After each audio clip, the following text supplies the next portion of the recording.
I'm singing through my eyes.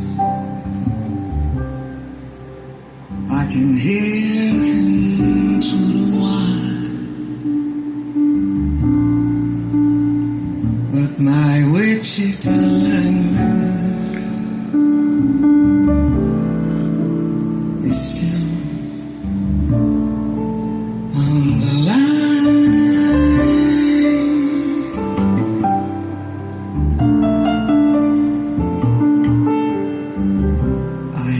He needs a short vacation, but it don't look like rain. And if it snows that stretch down south, we'll never stand the strain.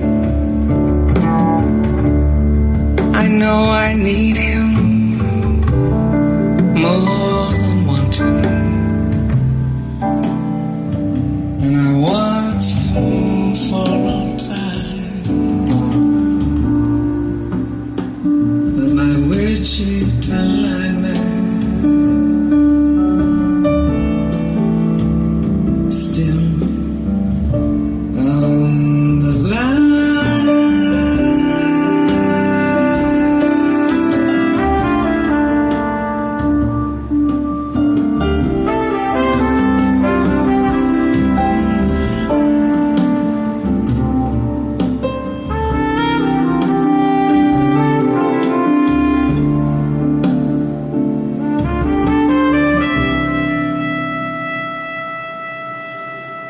I know he needs a short vacation,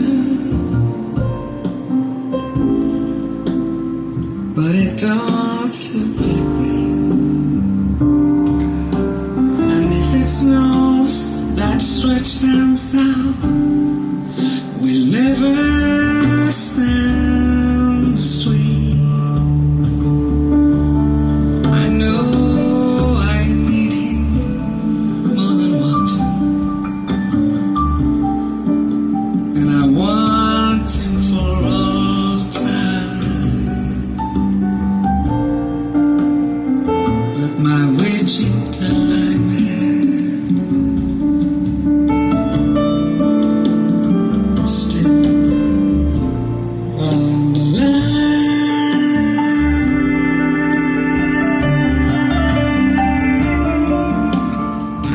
All right.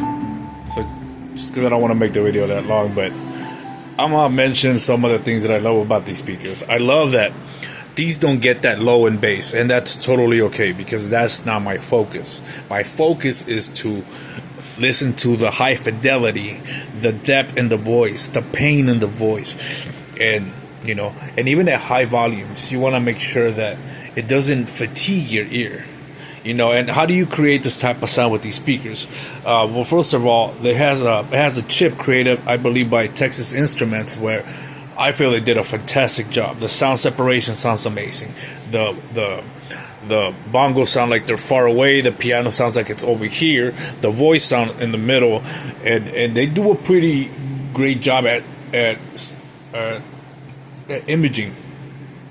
Now, where these speakers don't really shine is when you bring them down to the bass, like the really low bass. So there was this mixtape back in the early 90s. It was called Magic Mike Bass All Stars, and I used to be into car audio, and they used to use that same mixtape to test the audio. They used to call that the woofer killer. If you were to put that CD or that mixtape into these speakers, all this speaker would do is a bunch of flexing back and forth, and there would be hardly any sound towards just coming at you. It'll just be a bunch of flex, and you don't want that, because you're overworking the speaker and hardly getting any sound. So these speakers, the s2000s mkiii, are more for audiophiles. They want to hear the entire song. There's not that many songs that have bass that go that low, but in case you are wanting to get a set of speakers that are just mainly for bass, these might not be it for you. Although I will say that these don't require a subwoofer either, so these kind of hit the sweet spot, especially for me. Now, I don't know if you guys saw the other video, but on the video that I made, I was gonna return these because they sounded too punchy. They sounded like too high pitched on the top end with the treble, and too low, not too low, but like very punchy, kind of like if you're listening to Beats earbuds. And when I hooked it up to optical, I mean, my life changed, and I did a little research myself and found out that the bandwidth in the optical wire is greater than HDMI. It's greater than any RCA. So, and even when I try switching it to the Bluetooth signal, although the Bluetooth signal on these speakers is a high resolution qualified, it sounds compressed. So I'll show you a way that you can test your speakers. So use one track and switch back and forth depending on what auxiliary component you're using or style you're using. So for example, I use a Win Pro Plus, and if you don't have one of these, one great way to get a hi-fi sound is hook up your optical. If you have a optical outlet in your speaker, hook it up to your TV, and then from your TV download the Spotify app, or you could even do it through YouTube. You just look up a high definition audio on YouTube, and then just hook up the optical to your TV, and then you're gonna be able to listen to your speakers via optical wire.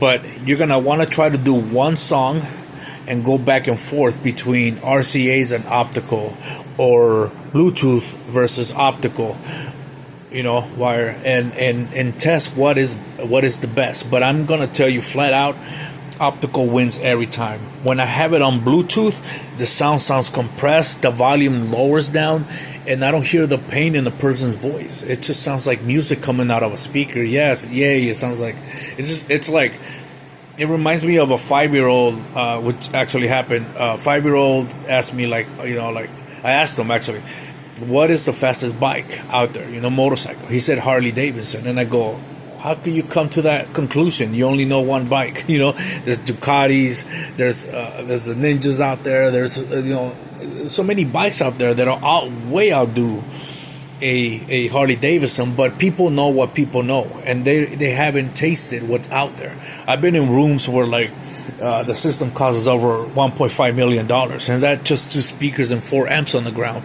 I mean, yes, they're like humongous amps on the ground, but that type of stuff, right? So I've been around the audio world for about 15 years, and I wish I would have started making videos about all the systems I've had, because I probably would have 35 videos of just different speakers, amplifiers, Marantz, Sensui. I've had a KEF, I've had Cambridge, I've had, oh my gosh, I've had so many.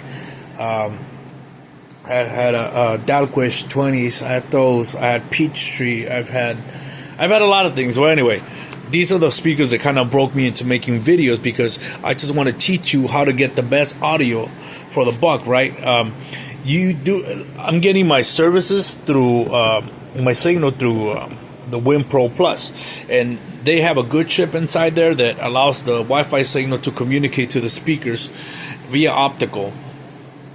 And it does create a great sound. Now, I had the same 2 things, but I had them first hooked up to the RCAs. And I'm going to tell you, it sounded like garbage. It just sounded like a loud pair of Beats earphones. Not to say that they sound bad, but when you start understanding about high fidelity, voice separation between the instruments as well, and the richness, the warmness of the songs, you start taking appreciation for music again, and all you want to do is listen to music, and it doesn't fatigue your ears. And one thing I would like to point out, that these speakers do very well at low volumes. It doesn't sound like when you turn on some speakers really low, you only hear that the treble in the background, and that's not what these do. They do a very good job at low volumes. The one thing I would say that these are not bass heavy to bring them down on the hertz, and that's totally fine because that's not what I'm in for. But they look good, they sound great. I strongly recommend them because they sound great. I mean, and they look fantastic. But again, optical is the only way that I've gotten these speakers to sound the way they do. Optical to me has surpassed my expectations after these speakers. They definitely have benefited in so many ways because think about it. I only have to run one wire. When I run RCAs, I have to run 2 wires. So not only am I saving myself cable, I'm saving myself wire. And the fiber optic cable is not that expensive. So and you could do the research yourself. What has more bandwidth, optical wire or copper wire? And you could look that up. You could look at the specs. It's not even close. Optical wins it every time. What do you think the U.S. government has wires running from here to London and here to Ireland in the seabed that are made out of fiber optic wire? It's because the bandwidth, you don't have to charge it midway like you do with copper wire. Copper wire also heats up really quick compared to optical wire. Optical wire doesn't heat up, and optical wire you could use a wire that is as big as my 2 fingers, and it'll carry the same signal as a copper wire this big, like and even more.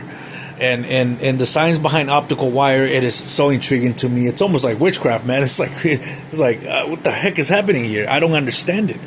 But it definitely does deliver. And what I do advise, if you are going to test your optical wire, is that you use 1 track. And I'll make sure that I post a list. It took me a year and a half to create of just certain tracks that are high fidelity, that have a stage and a good imaging that would allow you to test your highs, your mids, and your lows in a great manner. Like you'll be surprised. So I'll put the list that I made up and just choose 1 song of that list and go back and forth between the optical, between the Bluetooth, and between the RCAs, and tell me what sounds best. And I can guarantee you, I'm 99% sure that the optical will always win in that department. But all right, you guys, this video has gone long enough. You guys take care. Have a good weekend. Peace.